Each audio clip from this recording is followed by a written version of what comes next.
Hello, I'm Hydroxide, I'm a food scientist, and together we are going to watch Drew Gooden's newest video together about his cooking escapades. Because I think it's funny, and I also think that we can learn a lot from this video. Okay. The other thing I have to give him credit for while he's making these recipes is that a lot of online recipes, they're just not right at all. If you want to find out why, watch literally any of Anne Reardon's videos. She's fab. Last year, I started 2025 off by making a video where I forced myself to cook every recipe that came up on one of my social media feeds. I decided to make that video again for the same reasons I did last time, which is that turning self-improvement activities into content is unfortunately the only way to get myself to actually do them. Relatable. Seen so many variations of this. High protein pizza because instead of using dough, you use chicken. And then there's protein from the chicken, and there's protein from the cheese, and there's protein from the pepper. The turning meat into bread trend has to absolutely stop because sometimes I want the delicious flavors and textures of bread from the Maillard reaction instead of the tastes and flavors of meat from the Maillard reaction. It's just texturally kind of abhorrent. Raw chicken, gotta wash my hands. Touch raw eggs, gotta wash my hands. Don't mind me, I'm just grating cheese. I'm following the instructions. Points for food safety. Oh yeah, that's looking real nice. God, I want to lick that bowl clean so bad. I can hear. That's a health violation. Ooh, that's what I like to see. Points for the food thermometer usage. If you don't have a food thermometer, go get one now. All right, pulling double duty today. I got some chicken mozzarella sticks that this guy is just like pointing at. And on the side, this. Honestly, looks good. Might be the only ethical use of cottage cheese I've seen in an Instagram video. I do love how many of these videos start off with, "Did you know?" before saying like the weirdest bullshit you've ever heard. No, actually, I didn't know that. I didn't know you could bake cottage cheese into chips. Where the hell would I even get that information? Okay, I'm so glad that he pointed this out because there's nothing I hate more than the fact that most recipes online start with, "Did you know?" Like, what kind of instructional design is that? Like, did you know if you take 1/4 of a cup of flour and 1/4 of a cup of sugar and 6 teaspoons of salt and 7 teaspoons of brown sugar and 8 maids of milking and like all this other stuff? Imagine if that's how your teacher taught you things. Like, that's like just not how teaching works. Like, I'm so glad he pointed this out because this is like one of my like biggest pet peeves. I just find it so strange and annoying, and it's such a lazy hook to me too. Like, if you're really gonna entice me with a recipe, I will not listen to your recipe if you start with, "Did you know?" Because you're not about to tell me a fact, you're about to tell me instructions. This is not the same. Okay, and now we wait 35 to 45 minutes. And in the meantime, I'm gonna air fry these things. I'm just now finding out that if you take 6 cheese sticks and a pound of ground chicken and wrap the cheese sticks in the chicken, you get stuffed chicken fries that are low-cal, high-protein, and taste absolutely phenomenal. What do you mean, why are you... He's right. Like, why am I just finding this out is "Did you know?" in a different font. And it's maybe more annoying than "Did you know?" I hate it. just finding this out? Why am I just finding out? You clearly watched someone else's video, and instead of sharing it or stitching it even and giving them credit, you just took a bunch of screenshots that you can point at and be like, "Oh, did you know about this? What the heck?" Am I the only one that finds it insane? No joke, because I make short form video and I'm on those damn platforms that much, that is what it sounds like in my head when I try to close my eyes to go to sleep. It's not good. The guy who understands that nobody is ever making any of these recipes, they just want to look at them. They just want to be impressed by new information. Wait, guys. And this is why no one cares about instructional design anymore, because you're just saving recipes as entertainment. I'm sounding so cynical in this video. I promise I'm trying to... Woo! We're happy! We're having fun! Yay! Sorry, this is the only way I could think to do this. The important thing... Is he holding the grater upside down? Because that would definitely make it harder to shred that cheese. Everyone in the world has the same air fryer. When you see a video and they talk about air frying, it's the one with like the handle that you pull out and the parchment paper. I don't have that. I have a... Okay, so I'm gonna give him some food safety points here for handling the cottage cheese chips first and putting those in the oven before handling the raw chicken. And we saw in the earlier part that he washes his hands after handling raw eggs and raw chicken. So far the food safety in this video is good. I'm proud of you, Drew. Great job. a toaster oven / air fryer. I'm just gonna use it anyway. Okay. Okay. Oh, it Wasn't looks so like bad, a huh? turd. The more turd shaped, the better. There Look it at is. those. Oh. I'm curious if they're totally stuck to the bottom. I don't see why they wouldn't be. I made no attempt to make it not stick. Okay, so there's a lot of reasons why the chicken stuck to the ungreased grate. The ungreased. There's a lot of reasons why the chicken ended up sticking to the ungreased grate.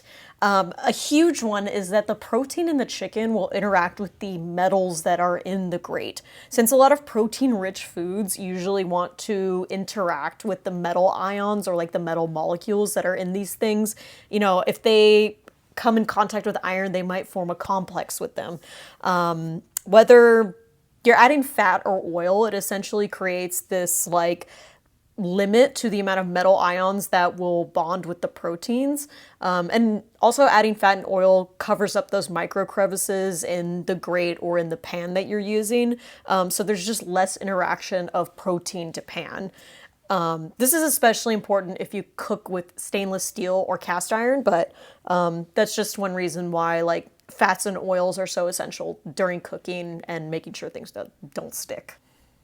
Garlic and cheese. It really is true. If you have garlic and cheese and maybe some like breadcrumbs and even chicken, it's hard to beat that. Tomorrow will be the exciting day. This is like a 2-day process, and I'm He is the Ninja Creamy out. I'm scared. starting it today, but eventually it will be exciting. I was getting so many Instagram reels from this guy who makes these creamies, I guess they're called. I hate that word. I hate using that word, but I'm gonna have to say it so many times during this section. I also had to buy a bunch of random crap for this. Monk fruit sweetener, cake batter extract, cocoa powder, and also black cocoa powder. He specifically specified to use both of them. I don't know what the difference is.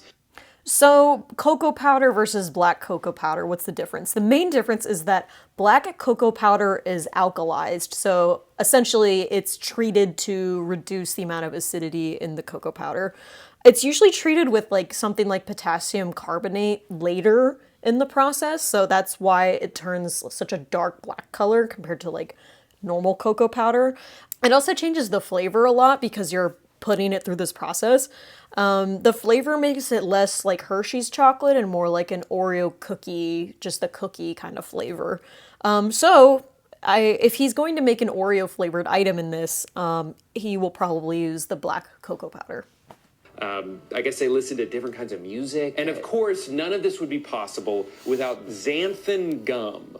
And nothing else. Wow. Ooh, we're dipping into the hydrocolloids. Drew, I see your food scientist showing. We're gonna start with brownie batter blizzard. Now comes the scary part, the part that uses a motorized blade. Plank number 1, complete. What the heck? Okay, so I don't own a Ninja Creamy, nor do I really watch Ninja Creamy content. I didn't realize it was like a 2-part process. That kind of sucks, I feel like, because I totally thought it was just like you put it in and that's like good enough, but of course a machine like that probably wouldn't have the capacity to freeze something that quick, but I don't know. Kind of disappointing. Like it takes you 24 hours to get the results you want just for ice cream. I don't know.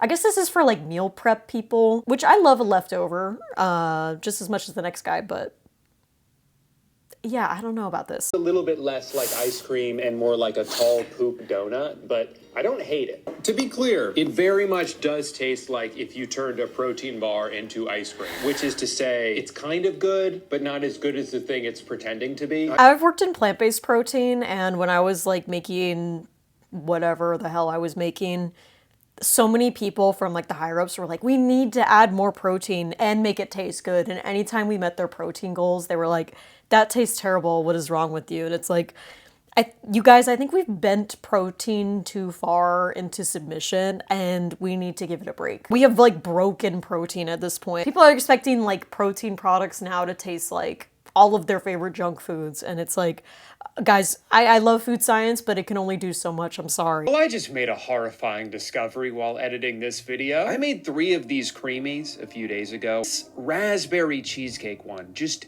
did not turn out right. I thought it looked pretty good, but it was so thick and had literally no flavor. It's like a dry paste. I have an inkling of what happened. I was supposed to put in 1 gram of xanthan gum Oh no.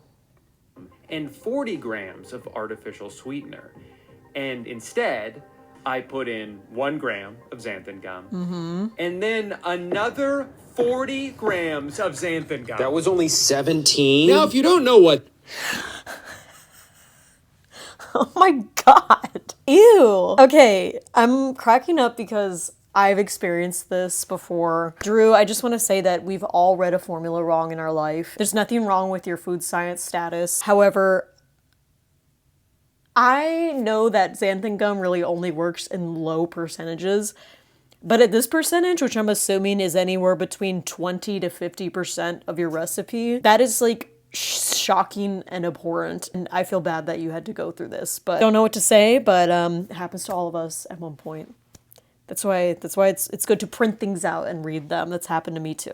it's basically like a binding agent. You mix them into foods like this to make them thicker, so when you pull it out of the freezer, it actually has the texture of ice cream rather than just being liquid but colder. And A lot of people don't know what xanthan gum is made out of, but it's a hydrocolloid, which basically means that it's like a type of polysaccharide slash carbohydrate. And I think what's really interesting is it's made out of fermentation products that's generated by a specific bacteria called Xanthomonas campestris. And fun fact, if you're someone who has a Ninja Creamy at home or just likes to work with xanthan gum, a lot of hydrocolloids like xanthan gum have synergistic qualities with other types of hydrocolloids. So if you're working on a recipe right now or some kind of food formula and you're looking to make the thickness better or the texture better, xanthan can combine with another hydrocolloid like guar gum to create like a synergistic effect and like improve parts of your recipe. Just something to keep in mind if you're someone who likes to experiment with this stuff, especially if you do work with a Ninja Creamy, which I notice a lot of people like to put thickeners in them. I used 40 times as much as I was supposed to. And also didn't put any monk fruit powder in. The whole time I'm eating it, I'm like, man, this God. shit is thick as fuck and isn't sweet at all. Yeah. Oh God, that's crazy. If I was working with this, I wouldn't put in more than like 1% xanthan gum into the entire formula.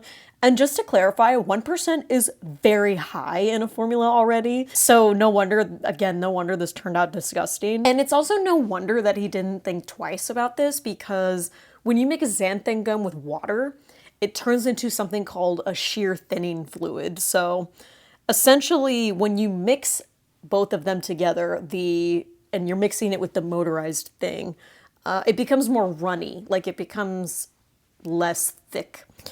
But then when you remove the motor and you just kind of let it sit there, the food will thicken up again. So it's like a shear thinning fluid where when you add force, it will thin and become runny. And then when it's does not have any force added to it, it just kind of turns solid and thick again. If you balance that out with the fact that he added 41 grams to this recipe, it's no wonder that this was like a dry gel that was hard as a rock, because by the time it was just sitting there, there was no thinning happening. You could even try putting 0.1% xanthan gum in your formula and it would still probably have some effect. So yeah, that's crazy. I think I figured it out. I think I cracked the case. It is so embarrassing for me to watch back this footage and see how confidently wrong I am throughout the entire process. How at first I was like, oh yeah, now this looks like ice cream. Okay. That is definitely a different texture than it was a second ago. Cool. I'm having like war flashbacks right now because I used to work with stuff that looked like that. And let me tell you something, it was not ice cream. Also, how optimistic I, for some reason, was even after tasting it and being disgusted. I guess I did too much milk. Nope. How confused I was when it took forever to clean afterwards. I left this sitting on the counter for 6 Another thing about adding artificial sweeteners to ice cream versus regular sugar is that the texture will no doubt end up different. The amount of sugar you put in can determine the amount of ice development is in your, like ice crystal development is in your ice cream. And switching to an artificial sweetener means playing an entirely different chemical ball game, which is why like a protein ice cream like Halo Top has a completely different texture than like Ben and Jerry's.